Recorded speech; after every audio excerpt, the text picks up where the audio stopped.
rude boys gonna get you by degrees. Here comes the West Indies.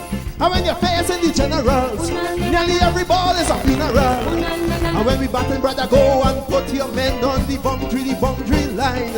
And if you give we a liquor, that is merely a hiccup. Look, you win the little battle, you lose the war. It's the same result every time. Everybody sing. Here comes the West Indies. Here come the West Indies. Them rude boys gonna get you by degrees. Here come the West Indies. I tell you now, here come the West Indies. Here come the West Indies. Them bad boys gonna bring you to your knees. Here come the West Indies. Special request to the Trinity posse. And what about the Guyana posse? And what about the Jamaica posse?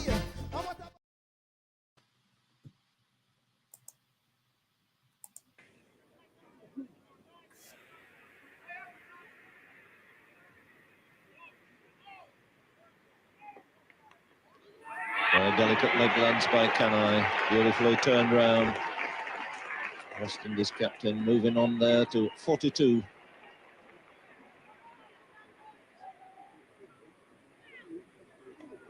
What a great stroke. That's a real Compton Cowdery style sweep. A beautiful piece of play there.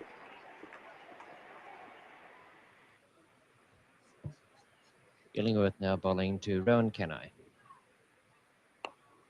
And there it is. That is Rowan Kenai's 6,000th run in Test cricket, playing in his 74th Test match here at Lord's, and the only others ever to achieve this great feat: Sobers, Cowdery, Hammond, Bradman, Hutton, Barrington and Harvey.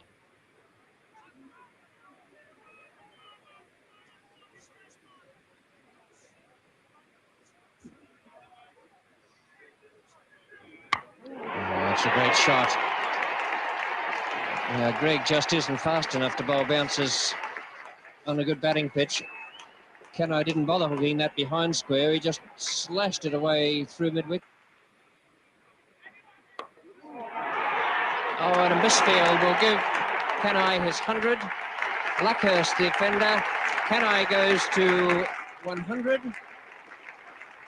A fine innings by the West Indian captain.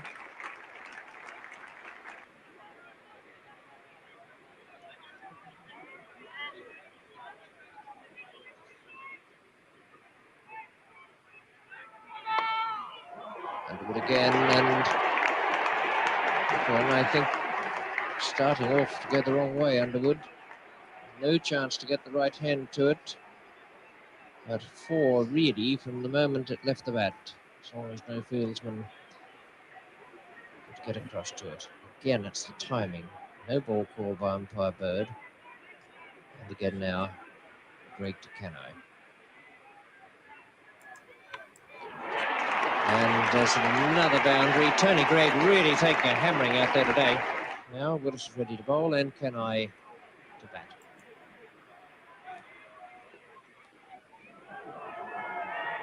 And there's plenty of fire in that one as well. No respect there for teammates.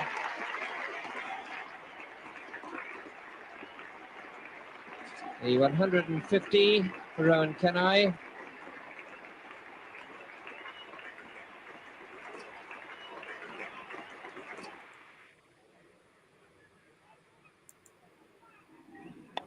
And that takes him to his highest ever Test score against England.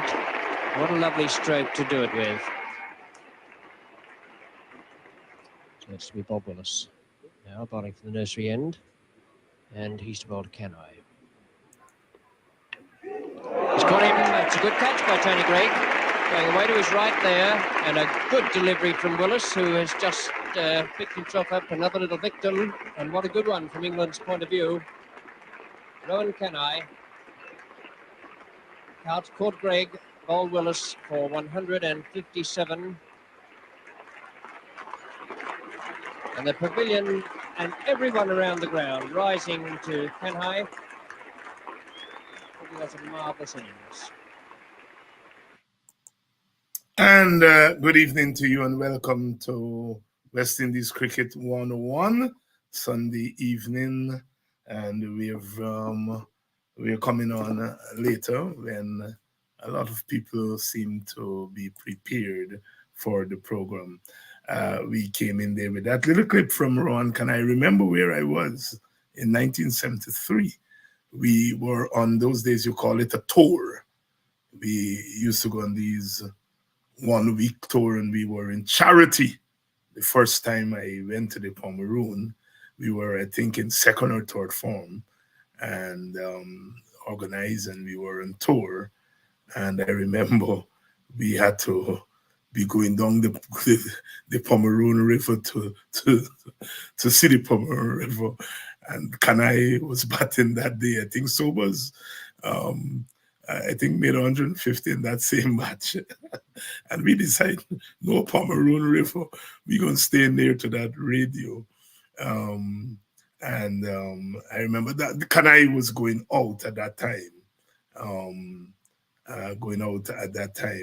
That 1973 tour, 3-match tour to England. Ron Kanai, small boy, you grow up and you hear Prior Jonas talking about Rohan Kanai on a Sunday night. And Fred Wills used to do something, and Kanai was about to be named captain. And Fred Wills said, the next West Indies captain, Rohan Babulal Kanai. And you go to school the next day and you're repeating Fred Wills, Rohan Babulal Kanai. There was always something about the mystery about Kanai. Something about that name and the personality. And I have watched videos of Kanai. So I think I saw him once live. Might have been the 74 tour. But watch videos, and I'm convinced that he is one of the greats. I rate him a notch above Sobers as a batsman. That's very hard to sell. But for someone who was a stroke maker and didn't put a big price on his wicket, or like say a Lara or so, he's averaging 47, and I think that's testimony to sheer batsmanship and skill.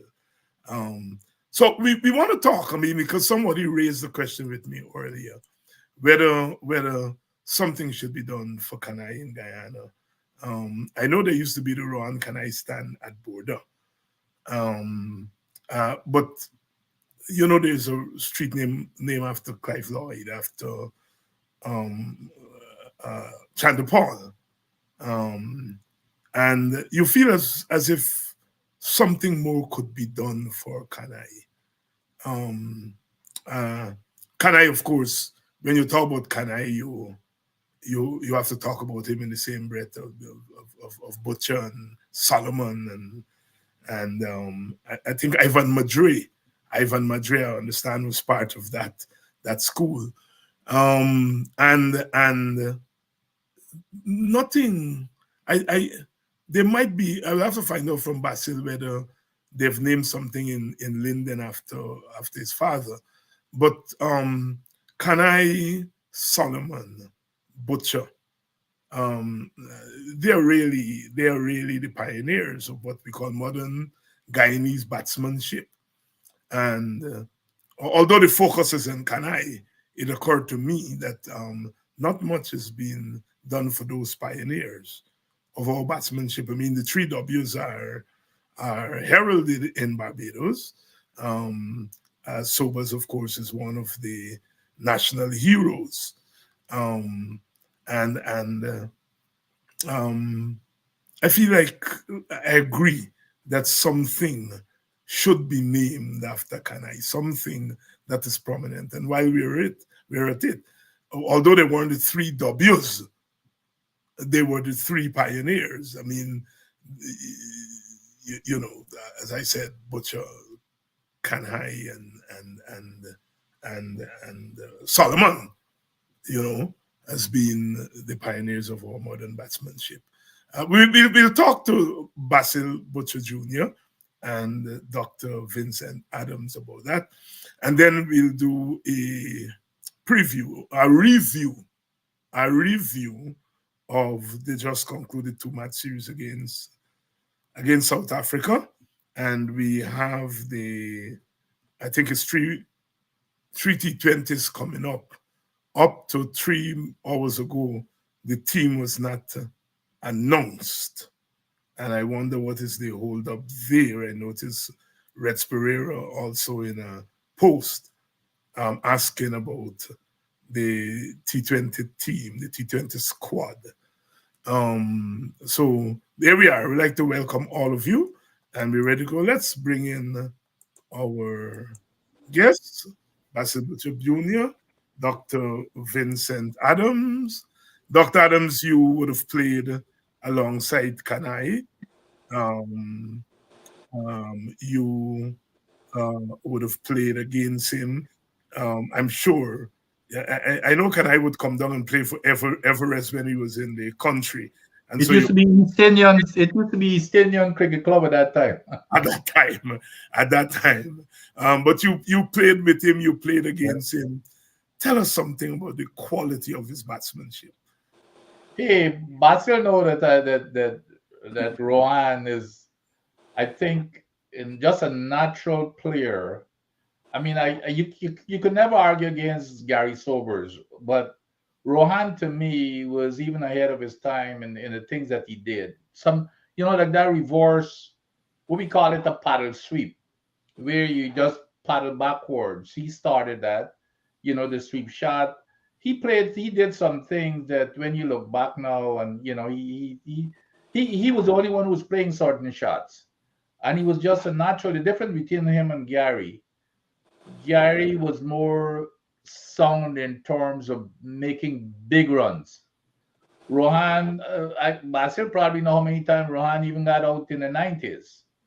You don't get Gary outing in the 90s. And so, and that Lara too. Lara is a gifted player, but Lara goes on to make big scores.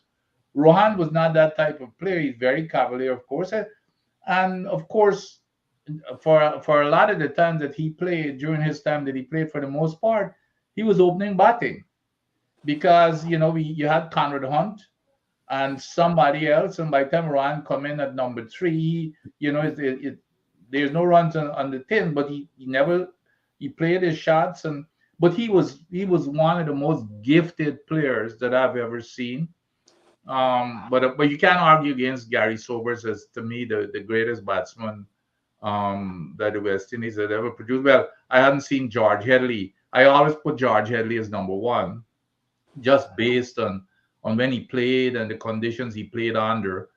But but Gary Sobers, of all the batsmen that I've seen, Gary was it. But Ron is without question, one of the most naturally gifted batsmen that I've ever seen. And Doc, when I was a young boy, I started following cricket at the end of the 60s. And I remember the first time I really followed a full test series was the 71 series against India. I'd been introduced on the 69 Australia tour, the last tour for people like Norris and Butch. I was a small boy and I was just getting to understand. I was about 9 years at the time. But by the time the Indians came, I'd understood the game and everything. And the first time I heard the term stroke maker being used, it was on Ron Kanai. And they were saying that Kali Charan, who came in 1972 against Ian Rowe, came in. You then hear the term stroke maker being used to describe them. But I distinctly remember hearing on that 69 tour of Australia, and then the rest of the world. People forgot that Kanai played in that rest of the world team that was made 254. That Kanai played there, and he made quite a bit of runs. And I heard Sadan, who I think was commentating or a comments man or something, referring to Kanai as a stroke maker. Now, as a 9-10-year-old, you couldn't make out the difference. I didn't know the difference between a stroke player and a stroke maker. But I understood that there was a difference. And so talk about him as a stroke maker. Yeah, and that's I what think was, it's part of what you were saying there just now. yeah, exactly. He did some things that nobody else did, and I remember distinctly that, that paddle sweep. They don't play it anymore, but you just paddle. You sweep it. What you do, you stand directly and you hit it back like straight past the wicket keeper. And there were some people who played it. I remember Roy Fredericks used to play it, and all of us, of course, used to play it. I remember Basil. I know that Basil has heard this from our compatriot, the late Vincent Mears, who played also for Guyana. And Vincent Mears does give a commentary that when Rohan made his 256 against Pakistan, you should hear Vincent. Vincent said it was by Barry Sabadikat. I don't know, he was a commentator. Yes. Vincent would say Barry Sabadikat said, Jesus Lord, what kind thing this? Rohan Kanai has now made his 256 run and not a ball has touched his pad.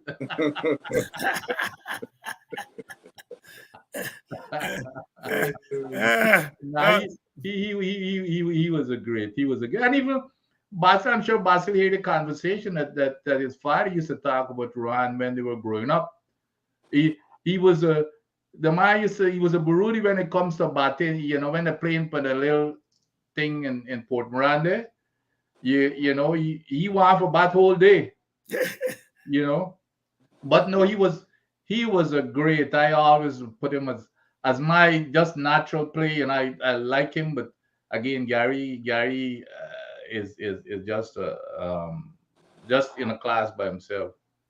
yeah, of course, Basil, you smiled when I said I thought Rohan was a teeny bit better than Gary, and I noticed you smile. But anyhow, Basil Rohan Babulal Kanai, put him in context, and where he stands in that old long list of great West Indian batsmen.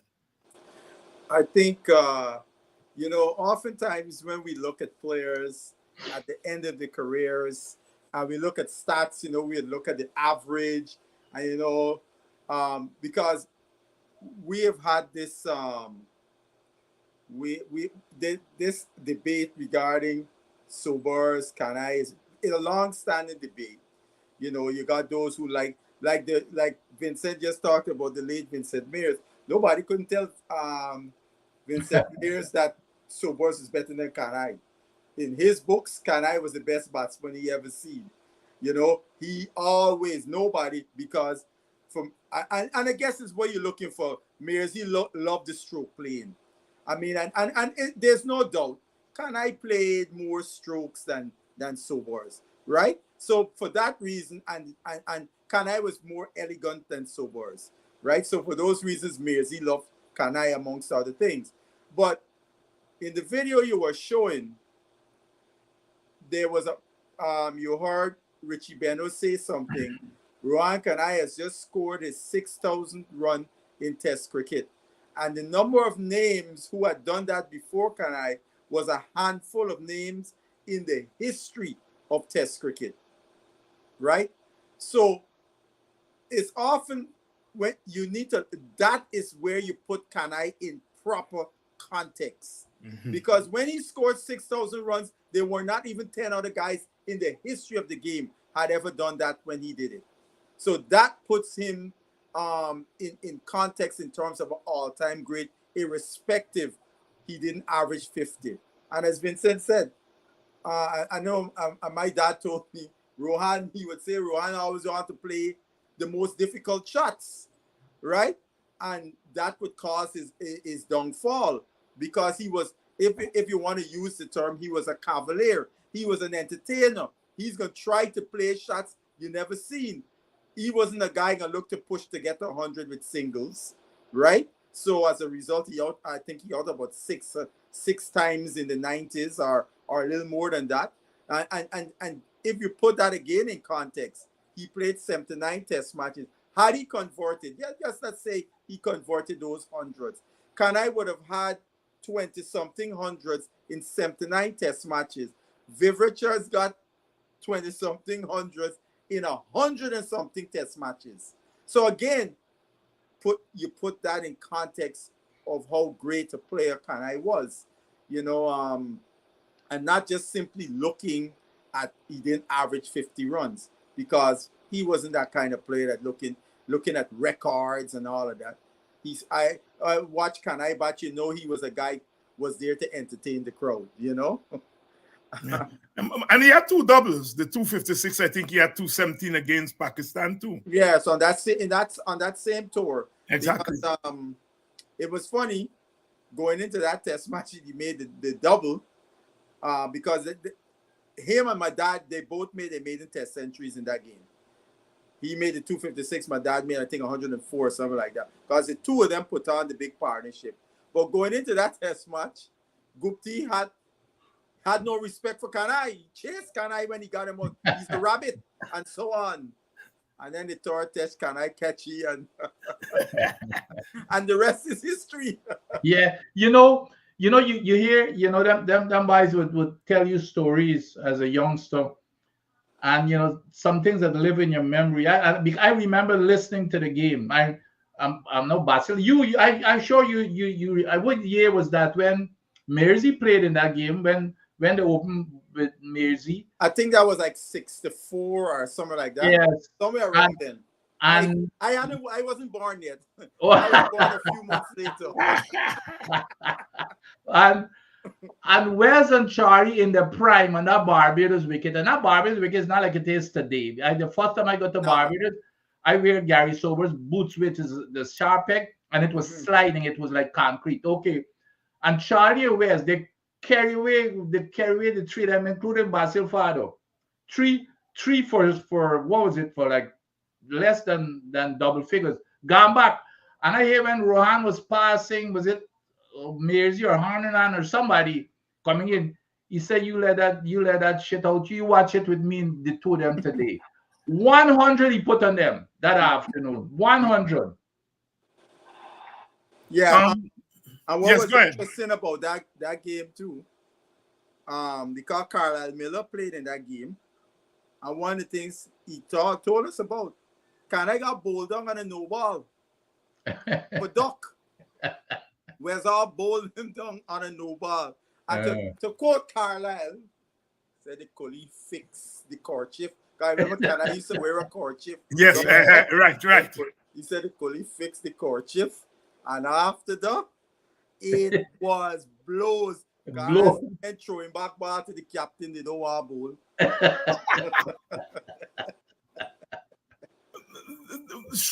Is it surprising that we don't have anything named after Kanai in Guyana? You know what? Maybe, I'll put it in context. Like Kareem Abdul-Jabbar, during his playing days, was never a guy with the press and so on. So he never got press and probably others. And you would say to yourself, how come Kareem never got more opportunities in the NBA, coaching, etc.? He got very few opportunities.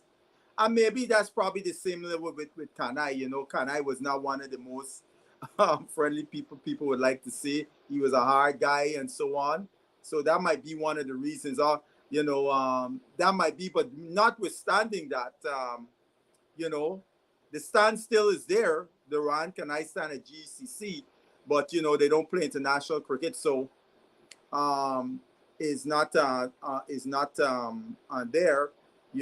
But I the disappointment is that Providence Ground, they still refuse to put names on there. And it would want to be one of the perfect things, as you were calling the three names. They should have a stand with Butcher, Kanai, and Solomon. Yeah. Because in the context of Guyana's cricket, those three names are more particularly Butcher and Kanai more, because they went to trials just before Solomon. I think a year before, even though he was older than them.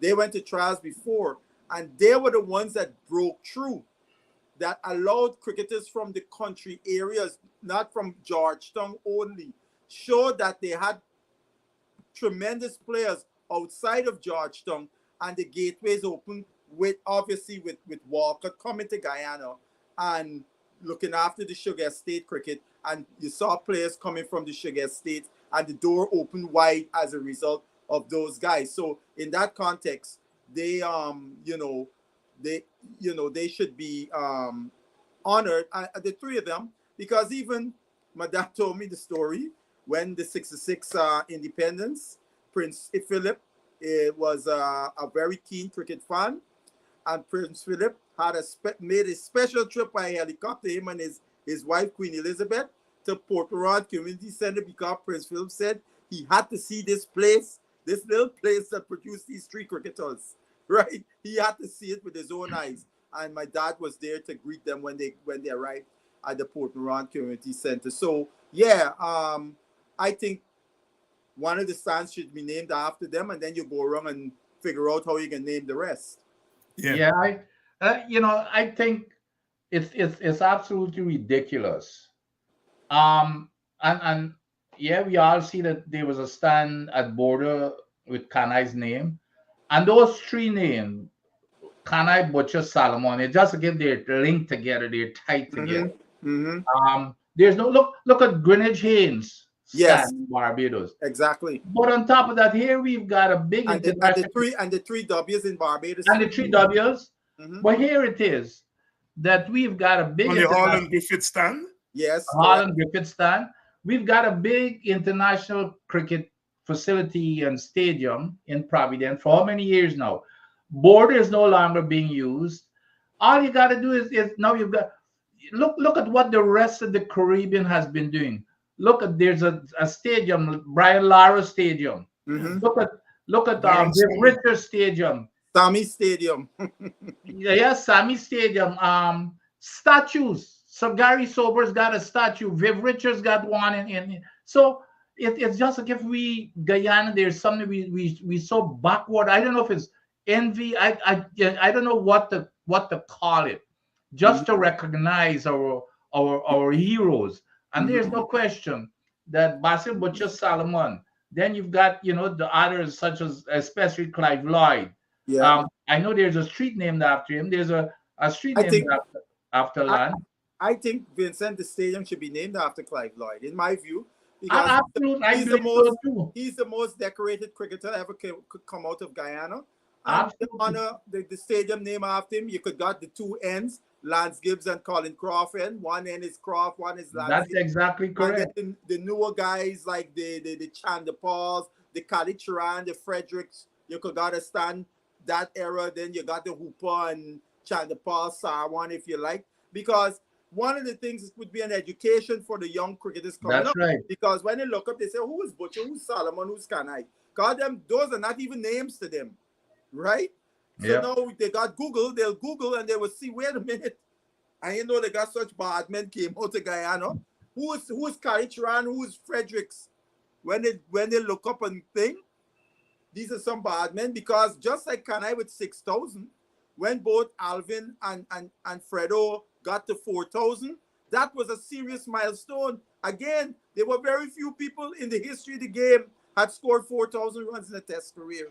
But we look back today and 4,000 coming like nothing because they're playing a whole lot more. A whole lot, right? But when you put the context of the time, those were serious achievements. Yeah. I remember that talk in the day, but Fredo, he said, there's a chap make 4,000 runs. 4,000 runs was a big deal in those days. Yeah. Yeah, when Kanai made 6,000 runs, only Sobers had made the only West Indian. Was the only West Indian that made more runs than that. Yeah, exactly. Yeah. Gentlemen, the test match, the second test match ended in 3 days. The first one went the distance, rain. This one ended in 3 days. West Indies lost by less than 60 runs. The last wicket partnership in the first innings was 60. We can look back and said, had we gotten that, we would have won the test match, but we know that's not how cricket works, right? It's not just extrapolating numbers. In that loss, you had Shamar with a 5-4 in the first innings, Fields with a 6-4 in the second innings. So it seems to me that our bowling was exceptional. Yes. Except for that last wicket stand there and so on. What is wrong with with West Indies batting. We don't have good batsmen. That's what's wrong. No, you're absolutely I correct. was hoping you didn't tell. Dr. Hyde. I was hoping you didn't say that, No. Basil. I mean, we have to be realistic. I get well, not upset. I'm amused at the vitriol that is thrown at our batters when they don't come true. When all those same people who throw in the vitriol know in their hearts of hearts, we do not have good players. We have guys they're gonna show flashes at different times and so on. But they're not good, because even though they show flashes, look at their first class averages. That's right. I mean, that's a barometer to tell you about how good a guy is, right? So I mean, I don't look. And then the 97 for 9. I had to ask guys, wait, other guys never put on partnerships against other good teams in the past? Exactly. This is not that's part of the game. We're not playing by ourselves. That you assume because you get 9, that's why you gotta get 10 wickets. Because you get 9 wickets, you mean you bowl it out. So similarly, on the other hand, we was 104 for 9, and Holder and Joseph put on 40 runs. Well, we forget about that 40 runs. That's a good. Now, if South Africa bowl we out, because think about it, if South Africa to take the catch, we would have got bowler for 104, because the first ball Joseph faced, he edged the slip.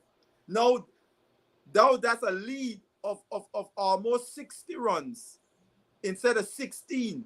So now South Africa make 260, 200 and how much? Instead, he might have been chasing closer to 300. That's right. I mean, we gotta. But overall, Dr. Hines, they're not good. And it's not an indictment on them, because look at their experience. These are very inexperienced guys.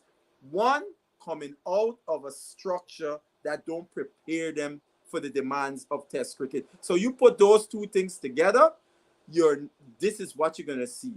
You know, we talked about young Louis. Young Louis looked so. Look in this Test match. Young Louis didn't look so at all. You know, because now, remember, these teams now getting the intel on a player. Now young Louis been around a few games. Now they get to see all young Louis weaknesses, where his strengths and weaknesses are. And these bowlers are good enough to exploit them. I must give our bowlers some great credit, because we did the same to South Africa. Mr. Man, Stubbs. Yes. Stubbs, outside that of something the channel, Stubbs is weak. And we 3 of the 4 times he got out was our bowlers' ability to exploit that. And that's a good thing to see. Young Seals, how he bowled. You know, Shamar at times in the first inning, Shamar second inning, he was good, decent. You know, he didn't get the wickets and so on.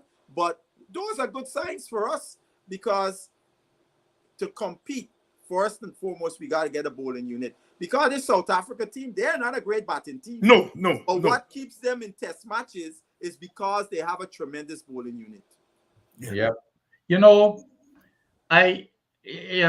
just to add to what Basil said, when I hear some people saying, blaming the bowlers for allowing that last wicket to put on the 60 runs. I mean, we bowl these people down for 160 runs. Exactly. I would take that Our batsmen should be able to go in and double that. But here, and let me add to what Basil said. We definitely do not have a good batting team. Here are the numbers. Out of for the last 3 series, we batted 14 times.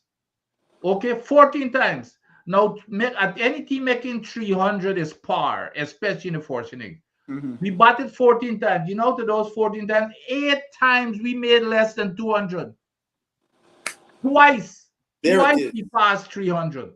twice we passed 300, 311, I think, and And the 450 457. in England. And we lose with a 457. Exactly. So here we are. How do you expect to win any test match from making less than 260% of your time at the crease? It's impossible. This is test cricket. Hell, even in Case Cup, you're looking for 250, 300. Hell, I thought this was a Case Cup game. It finishing, these games seems to be finishing in 3 days, you know. But so you cannot expect the team, and it's about the positive part again, to add to what Basil say, that I saw was in our bowling. Okay, and especially now we've got a core of bowlers that, because those guys really impressed me with their control in that channel with both Seals and Shamar. Because if you notice, and those South Africans, when you bowl in that channel, I remember Basil Fadi used to say that all he wanted was hit that off stump, hit that off stump. That's all he used to tell his bowlers, and line and length. They were bowling at an accurate, not only the line, but the length also was very, very, because when that ball hit there, and you as a batsman, you got to be guessing, should I leave? You don't see that guy left and he get his off some knocked out. Yeah, yeah, should I leave? Should I? That's not a comfortable area, especially not on a pitch like that, where the pitch, where it's seaming. A lot of people do still look at swing. Swing is not really is the seam when the ball, because remember as a batter, in swing, you picking up the swing early, so you got a lot of time. When a ball is seaming, you've got a split second, because you don't know what it's going to do when it hit the door. So that's why Vincent, we just say the bowler make you whine, because you see the length, the line, right. And when the ball moves, you move right. with the ball, right? So you end up square on, and all you hoping to pray as a batsman, please don't knock the edge. That's right. So I think that is the positive. If we can get the other Joseph coming back, and now what I think this is gonna do, this here is really hopefully is gonna make him understand. What, I better dig up to keep my place in the team. This is the other Joseph. Yes. Because he's not been living up to his potential, to be honest. I know he had an injury and stuff. But if these two guys really put him to the challenge, that really, I've got to work hard, and we would got a hell of a, and then you've got Tarn coming out of Guyana with that development. So I think we're looking at the core of good bowlers, but the problem is, again, it's our batting. I don't know how to develop that batting with these guys. I don't know. Vincent, I think that whole thing about development of batting, coming back to the whole question about the quality of our pitches, where batters play the shots and so on, playing on low, up and down, slow pitches and so on. It's hard to develop as a batter there. But just to add on to the bowlers, South Africa A is going to come next year, or sometime next year in the spring. And 3 fast bowlers I would like to see play in that thing. The 2 from Guyana, Smith, Tarn, and a guy from Jamaica named O.J. Seals. Right? Because all 3 of those guys are genuinely quick bowlers. Right? Smith, in my view, if Smith can get his fitness up to where it should be, because what impresses me about Smith is his ability to produce wicket-taking balls when batsmen are set. And that is an asset. There's a guy like the captain could throw, so a guy set and say, hey, how we getting this wicket? Rabada. That's what Rabada does. That's and resort to Rabada. When you got Boomerang is the same thing. And Boomerang. Yeah. So because if these guys could step up, it now puts pressure on Alzari or elsewhere, and it wouldn't be hard to sit Alzari out, because you got 3 other guys in there you feel capable of doing the job. And it would bode well for us, because we all know to have a bowling attack that travels, you gotta get pace. And I was so happy they dropped Mr. Roach. Yeah, Not yeah. no It was a bold decision. medium Yeah, pace yeah. bowling. Yep. No, Yep. you know, we gotta get pace, right? And we saw in England the other day with Mr. Mark Wood, when Mark Wood, even though those pitches were flat pitches, and Mark Wood bowled it 95 and 97 or wherever he bowled it. You know what I mean? He was hurrying people up. When you got those kinds of bowlers, you travel anywhere and compete. Yeah. Let's talk about You just remember some deliveries that really, give you a really good idea as to how well these guys are bowling. Look, you remember Shamar make the boy fall on top on his face, the captain. Remember that half cutter that Yeah, that he got him out with? he got beaten for pace. Pace, that was sheer Pace. pace, and it That came was back pace. in. And That was sheer the sharp pace. in swing. And I think for him, he got caught too because the length, the ball was short. But That's again, right. Providence zone bounce. yeah. Let's talk about Seals. Yeah. I have to confess that I've been watching him, but this game, Mhm. I decided I'm going to watch him more closely than I would Yeah. normally do. Because he's not as quick as Shamar No, or he's not Alzari. the pace. But there is something about this young man. So I decide to look at him. And I think control. I think he has tremendous control, but you already experts. Talk. Line and length. Line and length. Dr. Hines, Yeah. if you recall, Seals came into the team, made his debut. Alzari was in the team, and who got the new ball? Seals. Yeah. Alzari did not get the new ball. And that's because the captain, the coaches knew Seals could bowl with more control. And and Vincent will tell you this. The last thing you want you opening bowler, at It's times, to waste a new ball. waste a new ball, right?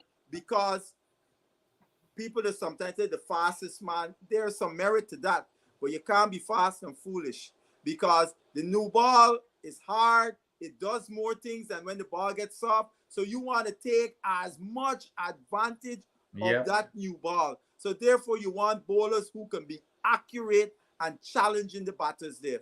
And Seals does that. I think Seals can bowl quicker. I think he can bowl up to 140 if he really wants to.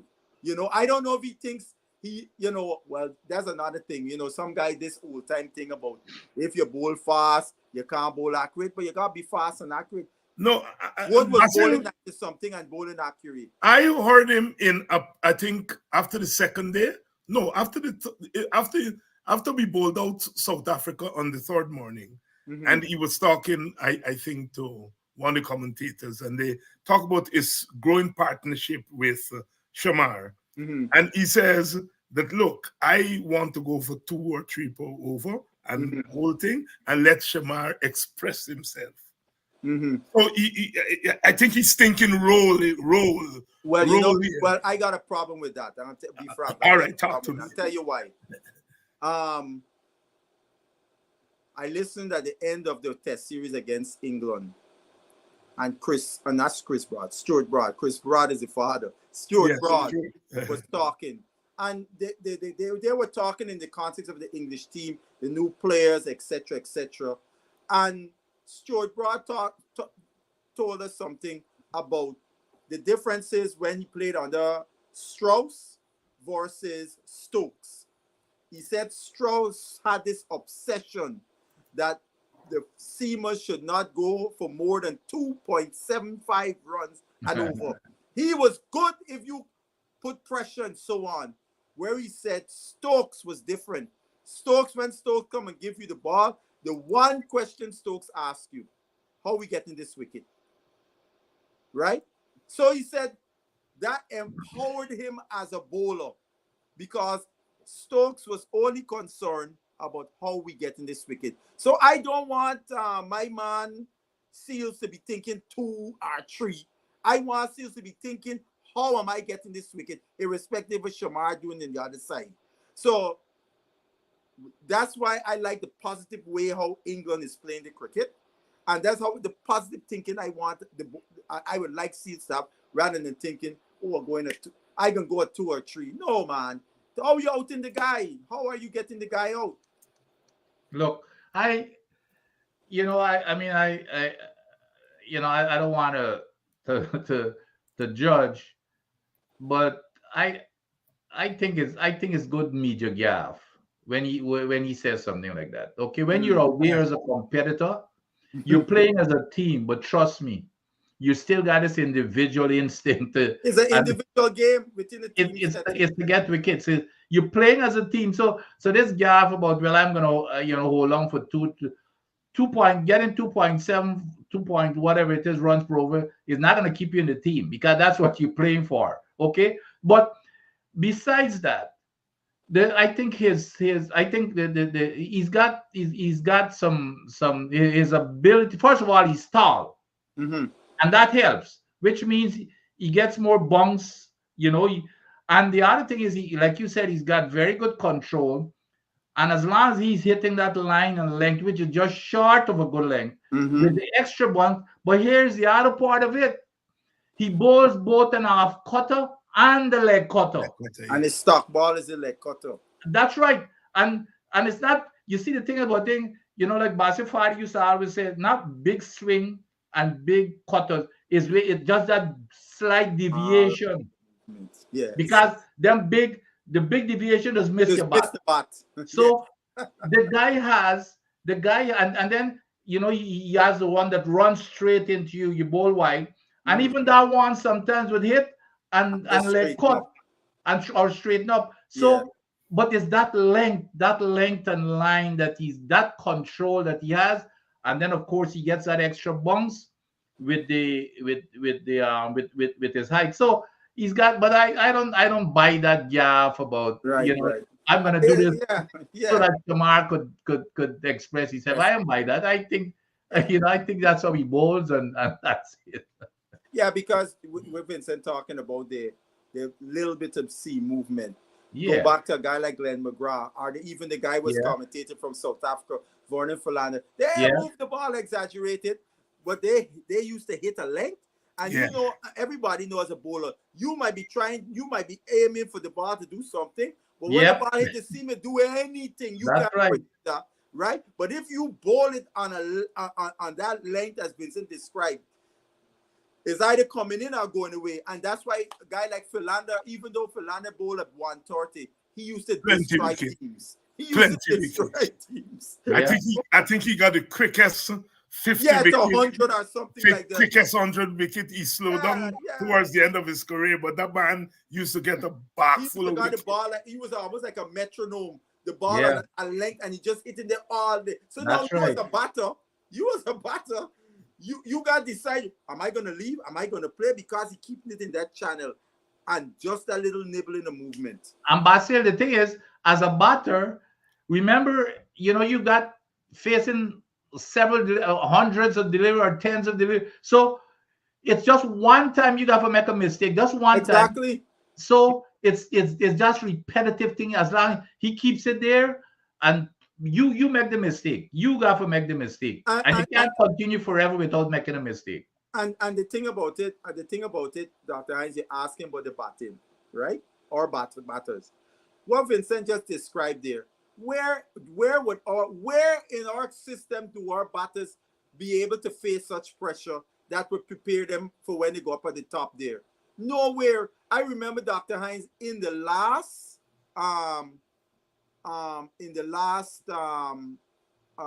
first class season, Guyana playing Barbados, and both Holder and Roach play. And the second new ball, Guyana was cruising. And when Barbados get the second new ball, both Roach and Holder, being test cricketers, they started to bowl that test match line and length.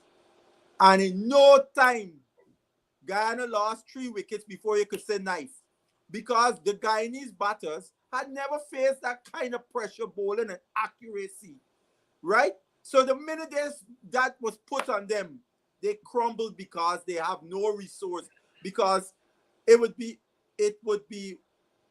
nice. And this is an idea I've heard bandied about, and I agree with it. If there's a way in which West Indies cricket could get bowlers, guys who not looking to play anymore at the highest level, maybe just come off the scene, to bring a few of them and put them in the different first class teams. So our batters gonna be facing professional bowlers, right? That could put pressure on them, right? So for me, more than anything else, the batters gotta get fixed because we gotta make runs, right? So that would be something we may need to look into to see if we could get guys from other parts of the world to come and play. You know, they'll be pros in it. Obviously, it's a professional team, but just like county cricket, where you used to get overseas guys, that we try to do some because we ain't getting to go to county cricket like before. Yeah. So yeah. we got to bring the county cricket to the Caribbean, if you will, and bring in some guys who might no longer looking to play the highest level or just come off the scene, that are still excellent players that can be a serious match for our batters. Yeah. I've been drawn to some statistics with Holder. His last couple of test matches, last 8 or 9 test matches, his haul is in single digits. Yeah. He's struggling to get wickets, Dr. Hines. Struggling. Yeah, but you see, the problem is who do you replace Holder with, right? Because remember, he's probably the most, besides Braffett up at the top, Holder is the next most experienced batsman in that team. As a matter of fact, I even said in this second innings, Holder should have come in at number 4. I don't know if we would have make a difference. But when Braffett got out, because you needed, if we had to make that runs, Braffett had to be there. And when Braffett needed an experienced person. And when Braffett got out, I said that I thought that they would have sent Holder at 4 as the next experienced guy, yeah. Because them young players, they got to feel comfortable, you know, to just have two inexperienced batters, you know, wet to the ears, batting there. That's easy picking for the feeling side. Whereas if they've got an experienced batter and Holder met 5th in the first inning, and Braffett got out, and Holder comes in, they still got to be worried about, well, okay, we got to deal with Holder as long as he holds up one end and talk to the other batsmen and you know, keep them going. We could still be in trouble. But I mean, it's just like if we're not even using our initiative as far as no. But going back to Holder, if you drop Holder, no, I'm not saying dropping him. Yeah. I'm saying pay attention to statistics. Yeah. No, I actually look in Holder as more to just be focused on batting. On batting than bowling, and we bring in another bowler. And if Holder could come and give me some overs, so be it. But we're no longer seeing him as a bowler. That's where my head was going, Basil. We're going to be relying on. So he's playing as in the top 6 as a batter. So you'll be able to bring an extra bowler, and whatever Holder give you as a bowler is icing on the cake. Right. That's my thinking in terms of Holder going forward in the West Indies team. To be focused more as a batter. And the other thing too, I think the area Holder got to really develop better is being able to bat with the tail. He don't really excel batting, how to shepherd, strike, and those things with the tail. That's a skill in itself as a batter. When you got to bat with the tail, you got to know who you could trust, when you could trust, which bowler. All of these things you calculating in your mind when you're still trying to score. Two spinners in this test match. I suppose it was because of his border. But apparently it was one spinner too much, no? Providence. Providence, one spinner too many? Yeah, I don't know if it's really two, because South Africa played 2 spinners and one of them did not bowl at all in the first inning. In the first, right. But in the second inning, he contributed two crucial wickets. You know, because we all know Providence is low and slow, and you know any low and slow wicket in the second inning is gonna be difficult to bat. And if you bowling straight at the stumps and then the foot marks or whatever the case may be could come into play. So I don't think so. I think it's more a case, in my view, that the captain's rotation of our bowlers, Brathwaite, was not optimum. I think he bowled Joseph too long. I think he bowled Moti too long also. Because you could see Moti tired and Moti started bowling some stupidness. And runs was a premium in this game. So, Joseph running and the next extra over, and he started getting the cramps again. We got to remember Joseph is a fast bowler. That would bowl Joseph 7 straight overs, man. Oh, Basil, you are the physio. Yes. Basil, you cannot tell me. I have a problem with Joseph catching cramps, okay? I have something they've got to give him whatever attention they need, people like you. But this guy is, to me, he appears to be young and fit. How could somebody as fit as himself catch cramps like that? I don't understand that. I think because there's several reasons people could get cramps, right? The obvious one, people talk about electrolytes and all those different things you're losing. And then somebody may lose more electrolytes more than the next one and so on. So a guy like Joseph, so you can be able to solve the issue, is to monitor him very closely, right? To see, because you might gotta get scientific and take samples of his urine as he's going through the day, that you could test to see the electrolytes lost, so you could see, well, okay, when he gets about 5 overs, just about 5 overs, I just saying hypothetically, you see there's a precipitous drop in his electrolytes, so it would tell you that, look, we gotta make sure we fueling up this guy throughout the time he's on the field, that he don't get this drop, and then maybe you monitor how you're gonna do his workload, so you can get the best out of him without him getting a cramp, and you lose him for a period of time rather than him continue to play. And today we have the scientific methods to do so. And what I'm describing there is not no expensive, no 100,000 or nothing. It's basically getting a test and actually testing the guy out in real time, just like what they've done today. These guys wear monitors on their body. They wear like a small vest. So it gives the trainers and so real life how much time, how much miles you have traveled and so on and so forth. So you get a good understanding of what kind of training you would have to do for the player, so the player can be optimal. We got to get high tech. He's too much of a key player to of get. Of course, that's yes. At the wrong time, And if you look at that 60, that last wicket partnership, just at the time, he was going off the field. That's why I'm saying. I pointed that out, Dr. Heinz. Some people was cussing Brathwaite. I said the man who was more likely to out them was off the field in Shamar. So you can crucify Brathwaite for that too. Where you could probably crucify Brathwaite, that he bowled him too long. Right? That's right. That's right. You know what I mean? So, I guess Vincent would know this, being a former captain. You're right in the luck. Your bowler.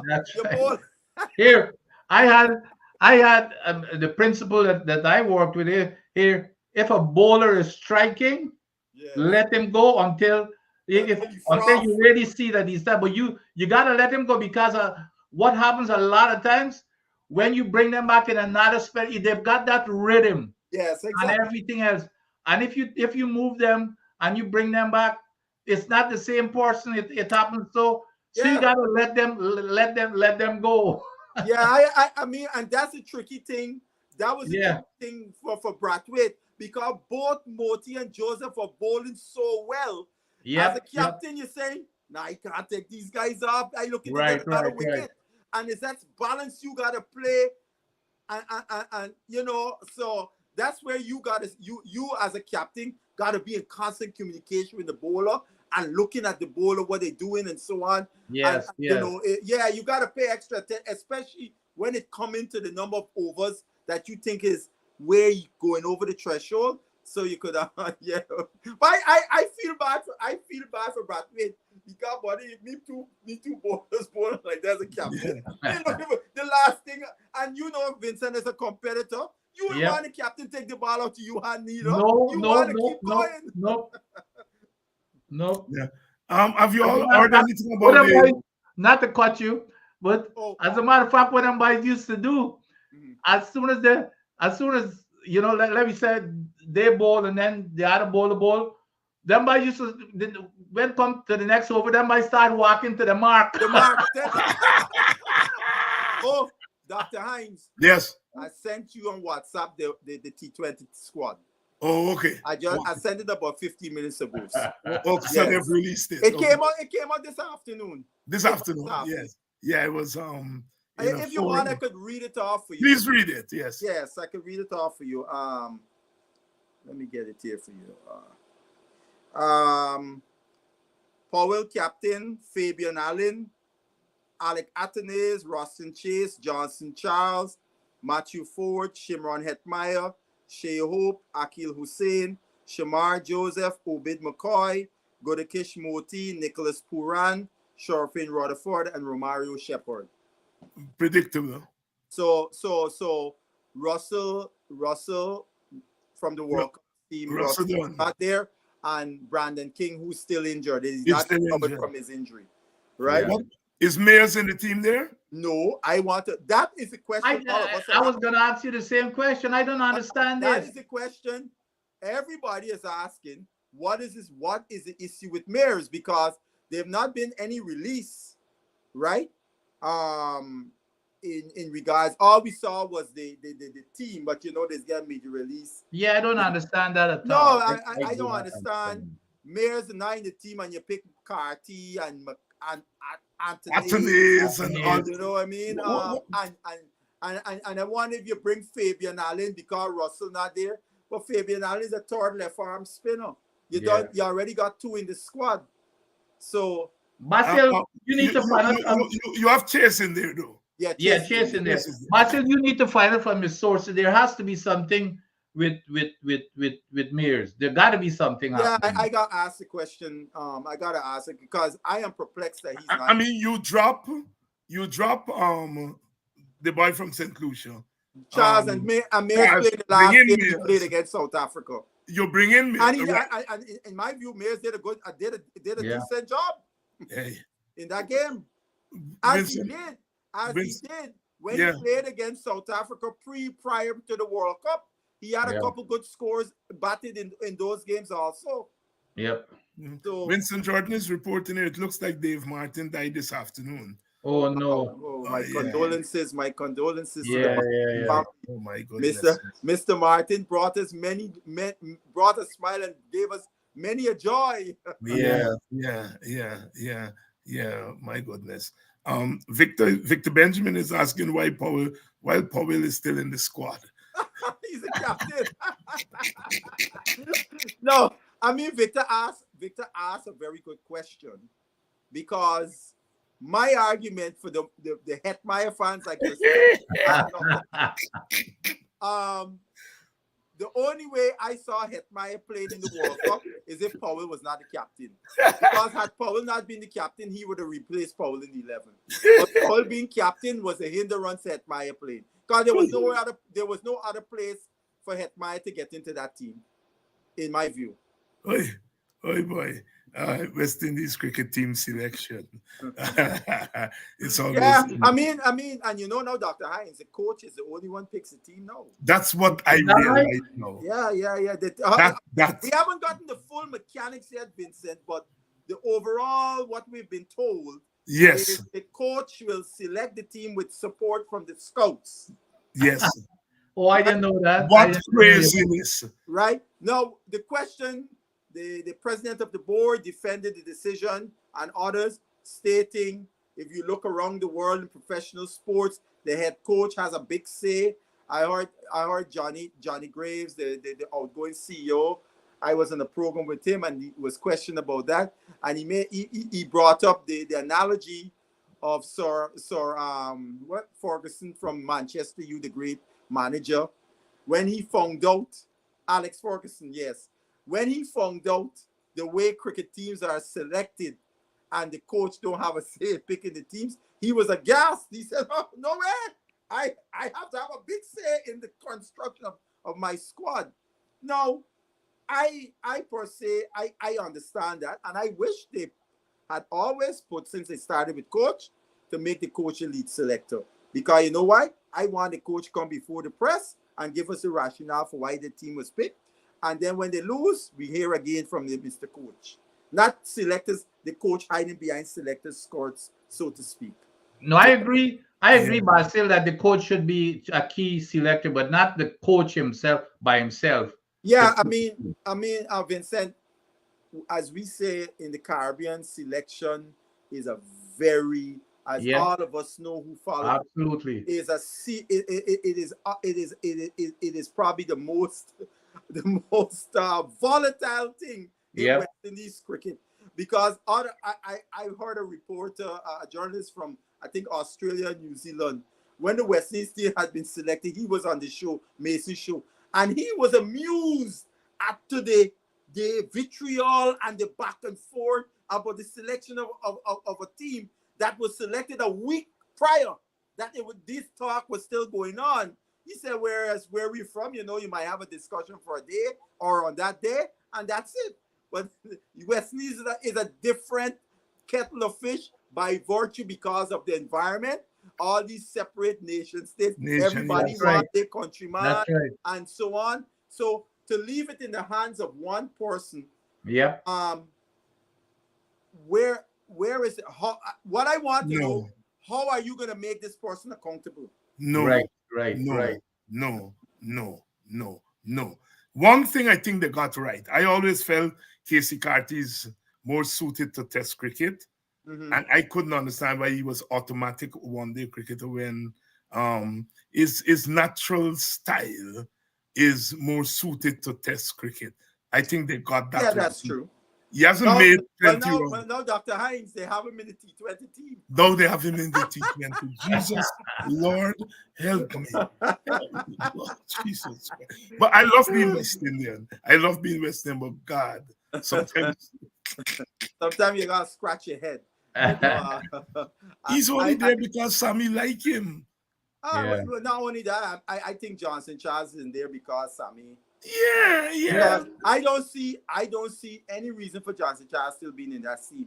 Johnson Charles is 35, 36 years old. Johnson Charles, in my view, would not be a part of a team for the next World Cup. And Basil, he's a liability in the field. Of course, he's the biggest liability. I didn't even get to that part. You beat me to it, Vincent. He's a liability. Gentlemen, thank you all very much. Yes, sir. Yes, sir. I'll see you all next week. Hey, Doc. Yeah. Doc, I don't think I tell Basil either. My wife's sister passed away in London. Oh Lord. So I gotta head up there. We're heading up there on Tuesday, so I'm gonna be gone for a couple of weeks. All right. So you're gonna miss me. I'm coming back on the 28th. What day is that? The 28th is they're gonna be a Tuesday or Wednesday, boy. Okay, so my next time with you is gonna be that Friday. Right. Whatever that Friday is. We'll do. We're gonna get a replacement because I'm promising Victor to bring you on, but every time I get to the point, it's too late. So I'm giving Victor early. What Victor tell you that you gave him notice too late? No. Whenever I think about Victor, it's too late. Oh, okay. Yeah. I want to know what late for Victor. He's a man of leisure. And if little family them in Boston give him hell, telling me I always probably bring on their uncle. But they're warning me. Doctor. No. I think in this forum, Victor will comport himself. It's not like we in the park or we in the pavilion at the club. Here, Doc. You gotta make sure that he don't give you his version of his score books. No, we don't want that. No. He's got his own. He's got his own. Yes, unless Victor could provide us a hard copy of the score sheet, we ain't going with none of that. Victor, is your friends them? What Dave Martin say? Is your friend? Is your friend? Is your friend? Always that all of us are no Victor good. No, this is a constant thing. So Victor, you're booked for next Sunday. You're booked for next Sunday. So if I give you a call on Saturday, it's not a late call. It's a reminder. It's a reminder. All right. Just one question, Dr. Hines, because I've got to do something every other Sunday. So I know if you could do the show next week at 6. At 6 o'clock to accommodate. Yes, so good, yes. good. Yes, I thought about that. The other Sunday we could go 7 o'clock. Like today, every other, All right. Yes. Good. Yeah. Right. No, we gotta get Victor early too, because Victor's a big man. He's go to bed early. He's go to bed early. Victor, Here's the one thing, Doc. Here's the one thing, Doc, and Basil noticed. Victor was probably the fittest person in Guyana, boy. That's one thing. Victor is closing in on 80, and he's still energetic. He tell me he used to run from Melanie to Tonga to walk. Right here, he was crazy fit.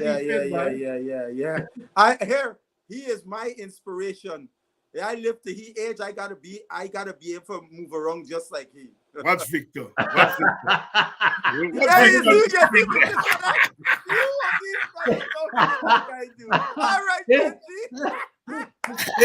here. I can tell story out to school. So when Victor been home in the middle of COVID, right? So Victor catch COVID and they said Victor said bye. Victor said, Adi, all night I see the cannot people in bag. He said, me, I am sleeping. Victor, he said, he feel like he ain't sleepy. He get on me. Victor said, I am sleeping. I call him, man. I get a picture, I get the news, because Les Lambert and me in school, right? So Les call me and tell me, the man, they're in the hospital. Things ain't looking good. I said, what? Benji? So when he pulled through a thing, I call him. I said, bye, Basil. I thought, oh my God. Yeah, because the whole night they're passing in bed with people in bags. The cutting edge medication that was available in the States. And he daughter bring it up and he said, that's what saved me, bye. Victor said, me, I am sleeping. I prefer die from lack of sleep. Here, this is the funny one, Victor. Victor get robbed in Guyana there years ago. Victor playing like he's a big boy. I know me boy Victor's always dressed sharp.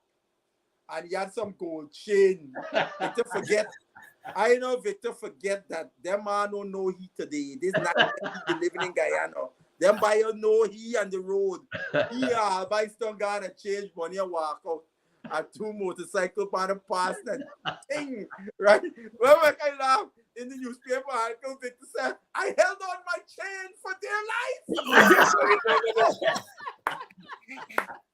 I hear you talk about Leslie Lambert there, boy. Where is he? Les live in Delaware. He's between Delaware and Jersey. Okay, he was quick. He was part of that. Yeah. And I think he went on an A or B team. Yeah, he went on a B team, but his knee, man, his knee. Yeah. Because I think if Les knee didn't go out, he would have get at least a tour. Yeah. Because Les, in 1983, I hear Les bowl with some serious pace. I saw him in 83, serious pace. It's 20 odd wickets in that. Yeah, he was serious. No Amsterdam by you, right? No, Fire Ridge. Oh, he's Fire Ridge. He's Fire Ridge. From Benji Village. Oh, he's from Benji Village. Benji family, man. He's Benji family. Benji family. Yes, Benji family. It was Clayton was from New Amsterdam. Yes, Clayton, yes. Clayton's from New Amsterdam. Yes. From Fire Ridge. Yes. All right, gentlemen. All right. We're going to see you all next week. All right. And to you all, the audience, as usual. Quite a sport, and next week we're gonna hope you get better news next week. but we keep on keeping on. Rude, rude boys gonna get you by degrees. Here comes the West Indies. And when you're facing the generals, nearly every ball is a funeral. And when we batting, brother, go and put your men on the boundary line. And if you give we a lick up, that is merely a hiccup. Look, you win the little battle, you lose the war. It's the same result every time. Everybody sing. Here comes the West Indies. Here come the West Indies. Them rude boys gonna get you by degrees. Here come the West Indies. I tell you now, here come the West Indies. Here come the West Indies. Them bad boys gonna bring you to your knees. Here come